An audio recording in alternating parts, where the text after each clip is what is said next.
അതായത് സുരേഷ് ഗോപി അദ്ദേഹത്തിന്റെ വിശ്വാസമാണ്, അല്ലാതെ വോട്ട് കിട്ടാൻ വേണ്ടിയിട്ട് ചെയ്തിട്ടുള്ളതാണെന്ന് ഞാൻ വിശ്വസിക്കുന്നില്ല. എല്ലാവർക്കും ഒരു വിശ്വാസം ഉണ്ടാവുമല്ലോ, ക്രിസ്ത്യനായാലും ഹിന്ദു ആയാലും മുസ്ലിം ആയാലും എല്ലാവർക്കും ഒരു വിശ്വാസം ഉണ്ടാവും. ആ ഒരു വിശ്വാസത്തിന്റെ ബേസിൽ അദ്ദേഹം അങ്ങനെ ഒരു മാതാവിന് ഒരു കിരീടം കൊടുക്കാം എന്ന് പറഞ്ഞു.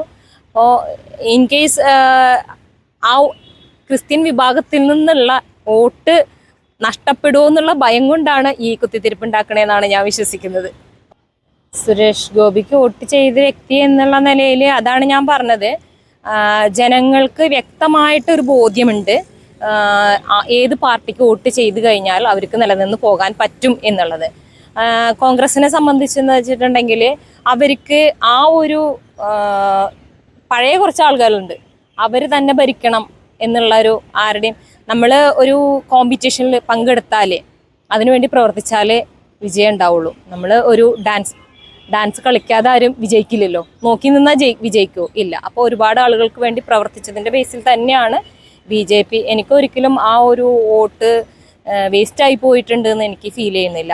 കമ്മ്യൂണിസ്റ്റ് ആയാലും കോൺഗ്രസ് ആയാലും അവരുടെ ഭരണം കയ്യിൽ കിട്ടിക്കഴിയുമ്പോൾ ചെയ്യുന്ന പ്രവൃത്തികൾ കൊണ്ട് തന്നെയാണ് ജനങ്ങൾ ബുദ്ധിപരമായിട്ട് നീങ്ങാൻ തീരുമാനിച്ച് BJPനെ ജയിപ്പിച്ചിട്ടുള്ളതെന്നാണ് എൻ്റെ വിശ്വാസം. ഇപ്പോൾ നമസ്കാരം.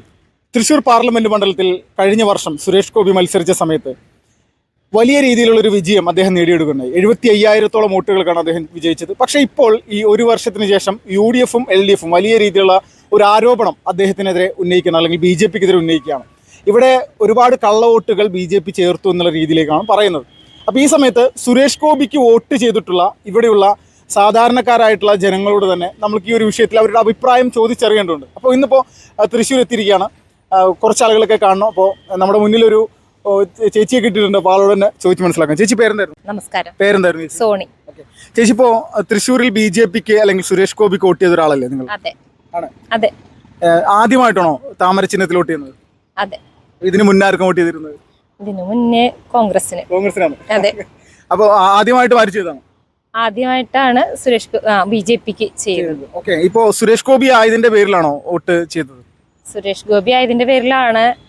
BJP നമുക്ക് ഒരുപാട് ജനങ്ങൾക്ക് വേണ്ടിയിട്ട് പ്രവർത്തിക്കുന്നത് കൊണ്ട് ഒരുപാട് എന്താ പറയുക, ജനങ്ങൾക്ക് പ്രയോജനമുള്ള കാര്യങ്ങൾ ചെയ്തു വളർന്നുകൊണ്ടിരിക്കുന്ന ഒരു പാർട്ടി എന്നുള്ള രീതിയിൽ ഞാൻ BJPക്ക് വോട്ട് ചെയ്തത്. ചേച്ചി ഒരു ക്രിസ്ത്യൻ വിഭാഗത്തിൽ നിന്നൊരാളാണ്? അതെ.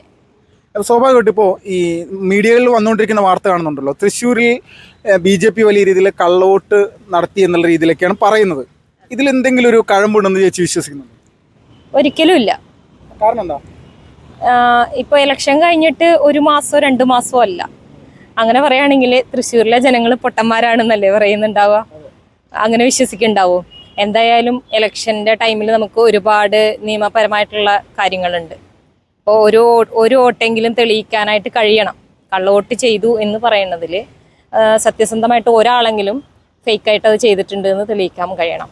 അങ്ങനെയാണെങ്കിൽ അതിൽ വിശ്വസിക്കാൻ പറ്റും. ഈ ഇലക്ഷൻ കമ്മീഷനിലും നമ്മുടെ ജനാധിപത്യ സംവിധാനങ്ങളിൽ ഇപ്പോഴും പൂർണ്ണ വിശ്വാസം തന്നെയല്ലേ? പൂർണ്ണ വിശ്വാസമുണ്ട്. അങ്ങനെ വിശ്വാസം ഇല്ലെങ്കിൽ ആണ് ഇതുപോലെ നമുക്ക് ഒരാൾക്ക് എന്തായാലും ഒരു വോട്ടല്ലേ ചെയ്യാൻ പറ്റുള്ളൂ. അപ്പോൾ ഇലക്ഷൻ കമ്മീഷനിൽ മറ്റുള്ളവർക്ക് വിശ്വാസം ഇല്ല എന്നുള്ളതല്ലേ, ഒരാളെങ്കിലും തെളിയിക്കട്ടെ.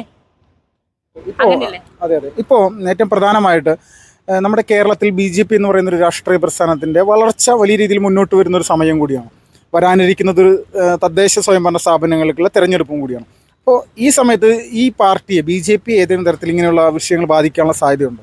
ഒരിക്കലും ഇല്ല. കാരണം എന്താ? ഇപ്പോൾ പറയുന്നത് കേന്ദ്രമന്ത്രി എവിടെയെന്നാണ് ചോദിക്കുന്നത്. കേന്ദ്രമന്ത്രി ചെയ്തിട്ടുള്ള ഒരുപാട് ജനങ്ങൾക്ക് വേണ്ടി ചെയ്തിട്ടുള്ള കാര്യങ്ങളുണ്ട്. അതിൻ്റെ ബേസിലാണ് ശരിക്കും 10,000-കണക്കിന് വോട്ടുകൾ സുരേഷ് ഗോപിക്ക് കിട്ടിയിട്ടുള്ളത്. അപ്പോൾ പറയുകയാണെങ്കിൽ നമ്മുടെ റെയിൽവേ സ്റ്റേഷന് വേണ്ടിയിട്ട് 380 കോടി സുരേഷ് ഗോപി ചെലവഴിച്ചിട്ടുണ്ട്. മീൻസ് നമ്മുടെ കേന്ദ്രത്തിൻ്റെ ഇതിൽ നിന്ന്. അതുകൂടാതെ തന്നെ പേഴ്സണലി സുരേഷ് ഗോപി ഒരുപാട് ആളുകൾക്ക് സഹായങ്ങൾ ചെയ്യുന്ന ഒരു വ്യക്തിയാണ്. ജനങ്ങളിലേക്ക് ഇറങ്ങിച്ചെന്ന് പ്രവർത്തിക്കുന്ന ഒരു വ്യക്തി ആയതിൻ്റെ പേരിലാണ് ഇപ്പോൾ ഒരുപാട് ആക്ഷേപങ്ങൾ അദ്ദേഹത്തിന് നേരിടേണ്ടി വരുന്നത്. അതുകൂടാതെ നമുക്ക് ഇരിങ്ങാലക്കുടയിൽ ഒരു ദളിത് യുവതിക്ക് സുരേഷ് ഗോപി ഒരു വീട് വെച്ച് കൊടുക്കുന്നുണ്ട്. അങ്ങനെയൊക്കെ നോക്കിക്കഴിഞ്ഞാൽ അതുകൂടാതെ ഒരുപാട് രോഗികളായിട്ടുള്ളവർക്ക്, എനിക്ക് പേഴ്സണലി അറിയുന്ന കാര്യങ്ങളാണ്, രോഗികളായിട്ടുള്ളവർക്കും അല്ലാതെ ഒരുപാട് ബുദ്ധിമുട്ടുകൾ അനുഭവിക്കുന്നവർക്ക് ഡയറക്റ്റ് അദ്ദേഹം സഹായങ്ങൾ ചെയ്തു കൊടുക്കുന്നുണ്ട്. അപ്പോൾ പിന്നെ പറയുകയാണെങ്കിൽ ഒരുപാട് വിദ്യാഭ്യാസം ഉള്ള ആളുകളാണ്. അപ്പോൾ ആരും എന്തായാലും മണ്ടത്തരം ചെയ്യൂലല്ലോ. ഇപ്പോൾ ഏറ്റവും പ്രധാനമായിട്ട് തൃശ്ശൂരിലെ ജനങ്ങൾക്ക് തെറ്റുപറ്റി എന്നുള്ള രീതിയിലേക്ക് ഒരുപാട് കാര്യങ്ങൾ ഇങ്ങനെ കഴിഞ്ഞ അദ്ദേഹം വിജയിച്ചതിന് ശേഷം മുതലൊക്കെ ഇങ്ങനെ പറയുന്നുണ്ട്. കോൺഗ്രസ്, CPM, CPI പോലുള്ള ആളുകൾക്ക് ഇങ്ങനെ പറഞ്ഞുകൊണ്ടിരിക്കുന്നുണ്ട്. യഥാർത്ഥത്തിൽ അങ്ങനെ ആ ഒരു വിഷയം പറയുമ്പോൾ സുരേഷ് ഗോപിക്ക് വോട്ട് ചെയ്തൊരു വ്യക്തി എന്നുള്ള നിലയിൽ താങ്കളൊരു മനസ്സിൽ തോന്നുന്നൊരു കാര്യം എന്താണ്? സുരേഷ് ഗോപിക്ക് വോട്ട് ചെയ്ത വ്യക്തി എന്നുള്ള നിലയിൽ അതാണ് ഞാൻ പറഞ്ഞത്. ജനങ്ങൾക്ക് വ്യക്തമായിട്ടൊരു ബോധ്യമുണ്ട് ഏത് പാർട്ടിക്ക് വോട്ട് ചെയ്ത് കഴിഞ്ഞാൽ അവർക്ക് നിലനിന്ന് പോകാൻ പറ്റും എന്നുള്ളത്. കോൺഗ്രസിനെ സംബന്ധിച്ചെന്ന് വെച്ചിട്ടുണ്ടെങ്കിൽ അവർക്ക് ആ ഒരു പഴയ കുറച്ച് ആളുകളുണ്ട്, അവർ തന്നെ ഭരിക്കണം എന്നുള്ളൊരു ആരുടെയും, നമ്മൾ ഒരു കോമ്പറ്റീഷനിൽ പങ്കെടുത്താൽ അതിനുവേണ്ടി പ്രവർത്തിച്ചാലേ വിജയം ഉണ്ടാവുള്ളൂ. നമ്മൾ ഒരു ഡാൻസ് കളിക്കാതെ ആരും വിജയിക്കില്ലല്ലോ. നോക്കി നിന്നാൽ വിജയിക്കോ? ഇല്ല. അപ്പോൾ ഒരുപാട് ആളുകൾക്ക് വേണ്ടി പ്രവർത്തിച്ചതിൻ്റെ ബേസിൽ തന്നെയാണ് BJP. എനിക്കൊരിക്കലും ആ ഒരു വോട്ട് വേസ്റ്റായി പോയിട്ടുണ്ട് എന്ന് എനിക്ക് ഫീൽ ചെയ്യുന്നില്ല. കമ്മ്യൂണിസ്റ്റ് ആയാലും കോൺഗ്രസ് ആയാലും അവരുടെ ഭരണം കയ്യിൽ കിട്ടിക്കഴിയുമ്പോൾ ചെയ്യുന്ന പ്രവൃത്തികൾ കൊണ്ട് തന്നെയാണ് ജനങ്ങൾ ബുദ്ധിപരമായിട്ട് നീങ്ങാൻ തീരുമാനിച്ച് BJPനെ ജയിപ്പിച്ചിട്ടുള്ളതെന്നാണ് എൻ്റെ വിശ്വാസം. ഇപ്പോൾ മറ്റൊരു കാര്യം, ചേച്ചി ഈ ഒരു തൃശ്ശൂർ പാർലമെൻറ്റ് മണ്ഡലത്തിൽ ജനിച്ചു വളർന്ന ഒരാളല്ലേ? ഇപ്പോൾ നോർമലി ഇതിന് മുന്നേ വിജയിച്ചു പോയ ആളുകളുടെ ഒരു പ്രവർത്തനം അല്ലെങ്കിൽ അവർക്ക് നിങ്ങൾ വോട്ട് ചെയ്തിട്ടുള്ള ഒരാൾ കൂടിയാണ്, അതൊക്കെ എങ്ങനെയാണ് ഉപകാരപ്രദമായോ അല്ലെങ്കിൽ നാടിന് എന്തെങ്കിലും സഹായം ഉണ്ടായിട്ടുണ്ടോ എന്നൊക്കെ നിങ്ങൾക്ക് തോന്നുന്നുണ്ട്? ഒരിക്കലും ഇല്ല. അതിൻ്റെ കേരളത്തിൽ മൊത്തം നമ്മൾ അനുഭവിച്ചുകൊണ്ടിരിക്കുകയാണല്ലോ. നമ്മുടെ വോട്ട് വെറും വേസ്റ്റ് ആയിരുന്നു എന്നുള്ളത് നമ്മളിപ്പോൾ അനുഭവിച്ചുകൊണ്ടിരിക്കുകയാണ്. നമുക്ക് ഒന്ന് റോഡിലേക്ക് ഇറങ്ങാൻ കഴിയാത്തൊരവസ്ഥ, ബിസിനസ് റിലേറ്റഡ് ആയിട്ടായാലും പല വിധത്തിൽ വെറും വേസ്റ്റായിരുന്നു നമ്മൾ ചെയ്ത വോട്ട് എന്നുള്ളത് തെളിയിക്കപ്പെട്ടിരിക്കുകയാണ്. ഇപ്പോൾ ഈ വരാനിരിക്കുന്ന ത്രിതല പഞ്ചായത്ത് ഇലക്ഷനിൽ തൃശ്ശൂർ കോർപ്പറേഷൻ കേരളത്തിലെ ഏറ്റവും ശ്രദ്ധേയമായിട്ടുള്ള ഒരു സ്ഥലം തന്നെയാണ്. അത് പ്രത്യേകിച്ച് ഇപ്പോൾ സുരേഷ് ഗോപി മത്സരിച്ച് വിജയിച്ചൊരു പാർലമെൻറ്റ് മണ്ഡലത്തിലൊരു പ്രദേശം കൂടി ആകുമ്പോൾ അതിനൊരു വലിയ പ്രാധാന്യമുണ്ട്, കൂടുതൽ ശ്രദ്ധ കിട്ടും. അപ്പോൾ ഇപ്പോഴത്തെ ഒരു സിറ്റുവേഷനിൽ ഈ തൃശ്ശൂർ കോർപ്പറേഷൻ്റെ പ്രവർത്തനങ്ങൾ അല്ലെങ്കിൽ എന്തെങ്കിലും വികസന പ്രവർത്തനങ്ങൾ മാറ്റങ്ങളുണ്ടെന്ന് വിശ്വസിക്കുന്നുണ്ടോ? മാറ്റങ്ങൾ ഉണ്ടെന്ന് വിശ്വസിക്കുന്നുണ്ടോ? തൃശ്ശൂർ കോർപ്പറേഷനിൽ ഇവിടുത്തെ നിലവിലെ UDF ആണ് ഇവിടെ ഭരിച്ചുകൊണ്ടിരിക്കുന്നത്, LDF ആണ് ഭരിച്ചുകൊണ്ടിരിക്കുന്നത്. അവരൊരു ഭാഗത്തു നിന്ന് ഉള്ളൊരു പ്രവർത്തനങ്ങൾ ഇവിടെ എന്തെങ്കിലും മാറ്റം ഉണ്ടെന്ന് തോന്നുന്നുണ്ടോ? ഒരിക്കലും ഇല്ല. കാരണം എന്താ? ഒരുപാട് കാര്യങ്ങൾ എടുത്തു പറയാനുണ്ട്. നമുക്ക് ഇപ്പോൾ തൃശ്ശൂർ തന്നെ എത്ര ആക്സിഡന്റുകളാണ് സംഭവിക്കുന്നത്. നമ്മളുടെ ഏറ്റവും ഇമ്പോർട്ടൻ്റ് ആയിട്ടുള്ള ജനങ്ങൾക്ക് പോയി വരാനുള്ള യാത്രാ സൗകര്യമാണ് ഏറ്റവും ഇമ്പോർട്ടൻ്റ് ആയിട്ടുള്ളത്. അതുപോലെ തന്നെ തൊഴിലവസരങ്ങൾ മൊത്തത്തിൽ പറയുകയാണെങ്കിൽ ടോട്ടലി വേസ്റ്റാണ്, ഭരണം വേസ്റ്റാണ്. ഇപ്പോൾ ഇവിടെ ഒരു മാറ്റത്തിനുള്ളൊരു സംഭവം, ഇപ്പോൾ ചേച്ചി ഒരു സോഷ്യലായിട്ട് നിൽക്കുന്ന ഒരാളായതിൻ്റെ പേരിൽ ജനങ്ങളുടെ ഇടയിൽ നിന്ന് എങ്ങനെയാണ് ഒരു പ്രതികരണം മനസ്സിലാക്കാൻ സാധിക്കുന്നത്? എങ്ങനെയാണ് BJP വന്നാൽ ഉറപ്പായിട്ടും നമുക്ക് അനുകൂലമായിട്ടുള്ള കാര്യങ്ങൾ ഉണ്ടാവുമെന്ന് 100% വിശ്വസിക്കുന്നുണ്ട് ജനങ്ങൾ.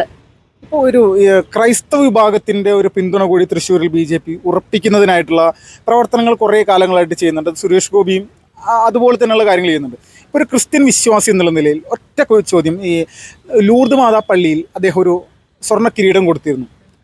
ഇപ്പോൾ നമ്മൾക്കറിയാം സ്വർണം എന്ന് പറയുമ്പോൾ അതിൽ ചെമ്പ് കലർന്ന സ്വർണം തന്നെയാണ് എല്ലാവരും കൊടുക്കാറ്.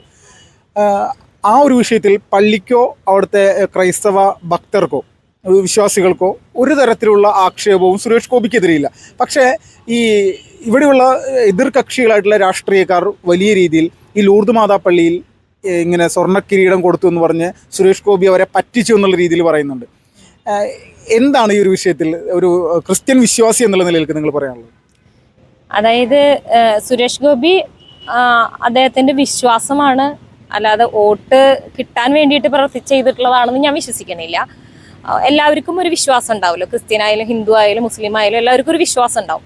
ആ ഒരു വിശ്വാസത്തിൻ്റെ ബേസിൽ അദ്ദേഹം അങ്ങനെ ഒരു മാതാവിന് ഒരു കിരീടം കൊടുക്കാം എന്ന് പറഞ്ഞു. അപ്പോൾ ഇൻ കേസ് ആ ക്രിസ്ത്യൻ വിഭാഗത്തിൽ നിന്നുള്ള വോട്ട് നഷ്ടപ്പെടുമോ എന്നുള്ള ഭയം കൊണ്ടാണ് ഈ കുത്തിത്തിരിപ്പ് ഉണ്ടാക്കണേന്നാണ് ഞാൻ വിശ്വസിക്കുന്നത്. അപ്പോൾ സുരേഷ് ഗോപിക്ക് തൃശ്ശൂരിൽ വലിയ മാറ്റങ്ങൾ ഉണ്ടാക്കാൻ സാധിക്കും? 100% ഉറപ്പാണ്. ഉറപ്പാണ്. ജനങ്ങൾ ഈ പറയുന്ന UDF LDF എന്നും പറയുന്ന കാര്യങ്ങൾ ജനങ്ങൾ വിശ്വസിക്കുന്നില്ല എന്നാണ്. വിശ്വസിക്കുന്നില്ല എന്ന് പറയാനായിട്ട് ജനങ്ങൾ വിചാരിക്കുന്നത് ഈ ഭരണം ഒന്ന് മാറി കിട്ടണം എന്നാണ് എല്ലാവരും ആഗ്രഹിക്കുന്നത്. ഇപ്പോൾ നമുക്ക് നോക്കുകയാണെങ്കിൽ കുട്ടികൾ പഠിച്ചിറങ്ങുന്ന കുട്ടികൾക്ക് ഒരു തൊഴിലവസരമില്ല. ഒരാൾക്ക് പോലും തൊഴിലവസരം ഇല്ലാത്തത് കൊണ്ടാണ് അതർ കൺട്രീസിലേക്ക് പോയിക്കൊണ്ടിരിക്കുന്നത്. അപ്പോൾ ഉറപ്പായിട്ടും BJP സർക്കാർ വന്നു കഴിഞ്ഞാൽ തൊഴിലവസരങ്ങൾ ഒരുപാട് ഉണ്ടാവുമെന്ന് വിശ്വസിക്കുന്നു.